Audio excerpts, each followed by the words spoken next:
See you tomorrow, 5-6! Bukas na lang! Nandito pa ako sa dagat! Ito na yung part 2 natin sa pagpunta sa Seaview Beach Resort. Isa sa pinakasikat na pasyalan na beach dito sa Bolinao, Pangasinan. Last time nga nakita nyo naman, madaling araw pa lang umalis na kami dito sa Pampanga. At nung magche-check-in na kami, sabi nung caretaker hindi pa namin oras at ipapalinis niya muna yung villa number 6 na nirentahan namin. At dito muna daw kami magtatambay sa harapan ng beach at mag-relax muna kami. Abato yan, doy. Min, no? Itong mga rooms dito sa pinapakita ko guys, available yan sa 6 to 10 packs. At dahil nga nasa 16 packs kami, hindi yan ang kinuha namin. Yung 20 packs na villa yung kinuha namin. At pagkatapos nga ng 30 minutos namin paghihintay, binigay na yung susi sa amin at pwede na daw kami pumunta sa villa number 6 na inupahan namin. Ano kaya ang itsura nito? Tara, samahan nyo kung libutin natin to. Dito sa baba guys, para siyang studio type. Meron kaming sariling maliit na kitchen dito. Tapos meron kaming dining table na 6-seater at meron kaming malaking refrigerator. Syempre meron din toilet and bathroom.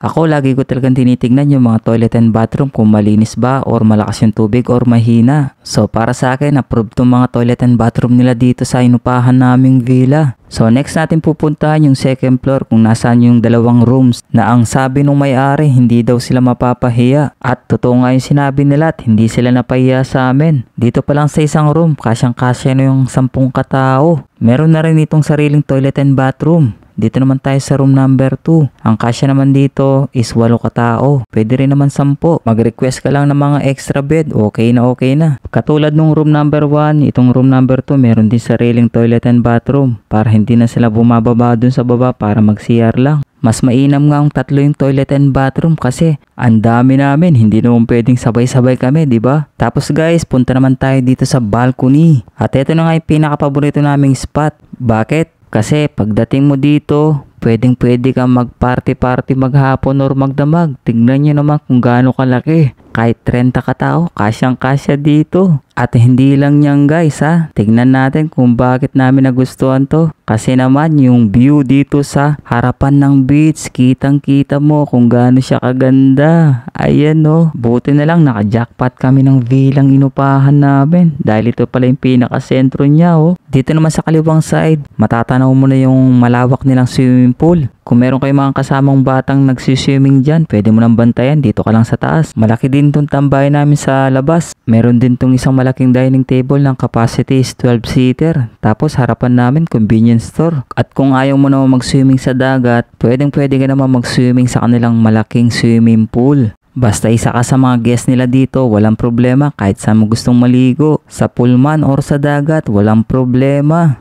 Tara, puntahan naman natin ngayon yung kanilang front beach. Sa ganda ba naman ang view dito? Para ka na rin nasa Boracay. Kahit hindi ka na pala mag-aeroplano, dito lang sa Bolinao, Pangasinan, makakakita ka na ng kasing ganda ng Boracay oh. Siyempre, malinis pa. Tignan mo naman yung buhangin, parang ayaw mong umapak dahil sa sobrang linis at puti. So ikutin natin yung camera natin ng 360 degree para makita natin yung ganda, yung kabuuan ng Seaview Resort. Kaya pala yung pangalan ng resort is Seaview Resort kasi maganda yung view dito. Syempre pagkatapos kong mabidyoan itong kabuuan ng Seaview Resort, sila naman ang ating ibibidyo at pipicturean daw.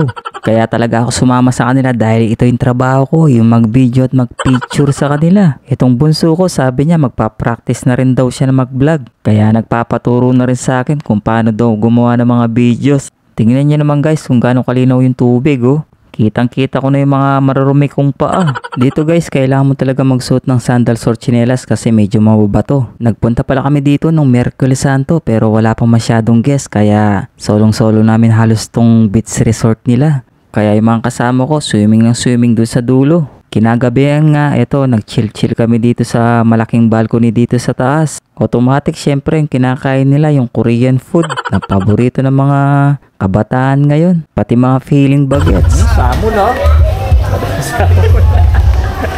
Kinabukasan nga maaga akong nagising dahil gusto kong makita yung sunrise. Dahil nasa kabilang side siya, kailangan ko talaga lumusong sa tubig para makita yung pagsikat ng araw. Tapos si Mrs. kasama yung 2 marites. Ayan, nag-walking, running daw sila dito para maganap daw ng mga shells at mga bato para ilagay daw sa mga aquarium nila. Tali ko rin eh. Magawang kong pera, uling alanak pera, may gisa na lang. Sa mga ibang resort naman, eto, meron silang mga tent. Pwedeng matulog dito yung mga guest nila oh, sa tabing dagat. Basta magdala lang kayo ng mga pantaboy ng lamok. Sid, bukas na lang! Wala pa akong pambayad! Nandito pa ako sa dagat!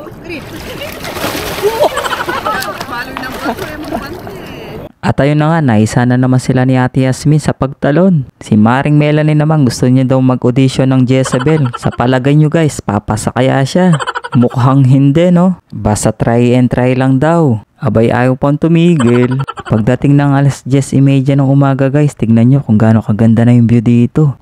Kitang kita mo na talaga yung ganda at linaw ng dagat. Pati yung buhangin parang kumikinang dahil sa sikat ng araw. Isama mo pa tong ganda ng mga puno ng nyog oh. Ganda diba? Pagkatapos nga namin maligo ni Mrs., nagtambay na muna kami dito sa balcony tapos nagkwentuhan kung kailan kami magkakaroon ng ganito kagandang resort sa tabi ng dagat. Pero bago kami mag-checkout, nagdito na kami nag-lunch at boodle fight ang ginawa namin. Gusto ka, taba mo ito. Ako ba ano lang? Sandra ka nito na ba? Sandra ka nito? Ikaw nila, pwede ka? Wala mo agi isang dangan yun. Siya nga pala guys, kung gusto nyo rin magpabook dito, ito yung kanilang Facebook page. Mag-inquire na lang kayo.